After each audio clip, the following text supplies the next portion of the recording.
وړاندې چې زه یې خپل کړم زما قاید چې ژوندی زه به ولې خفه کېږم زه فخر پاکستان یم تاسو زموږ فخر پاکستان یې وایي والله په بیله په څومره کله ماته نه ښکارېږي چې دا زه به ژوند یم په ژوندي کې مولانا څه زه میلاو کړم او دا حالات به زموږ مخې له راځي خو موږ به شاته کېږو نو موږ به وایي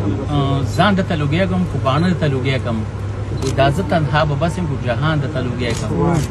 مولانا صاحب محترمه ته چې زموږ ژوندی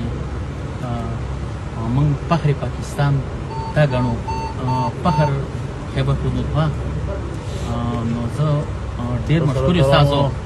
چې زموږ خپله تاسو راغلی میاشتې الله تعالی اجرونه درکړي الله دې شفا کامله درکړي کوم خلک شهیدان شول الله دې ورته وښه هېڅ خبره نه ده دا زموږ سلسله روانه ده او په دې موږ د یو انسان چې میدان ته وځي نو هغه باندې به د ګوړې دغه ګزار نه لګي د مټایانو په هغه به ضرور ګولۍ لګي زه فخر کوم زما په سینه ګولۍ لګېدلې ده ما چې کله ماله شهادت راولي زه به محمد صلی الله علیه وسلم دوام زه د قاید صاحب کارکون یم زما په سینه باندې ګولۍ لګېدلې شاید څوک شا به ګولۍ لګېدلې او به د قاید صاحب ملګری نه وي یو مې کمیس په وینو سور شو ما خو کله شهید شو او وراره ته مې وویله ما دا به زما نه وایي دا به خو نبي صلی الله علیه وسلم ته زه ورښکاره کوم چې دا کمیس یې ماله په وینو سور او یارو ماله په وینو سور کوم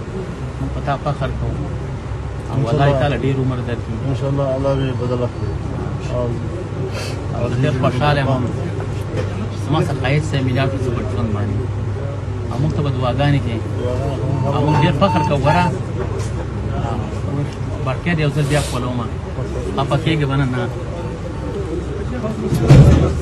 الله دې عزت دې ګمله کې مولانا صاحب تصویر څنګه ته ورته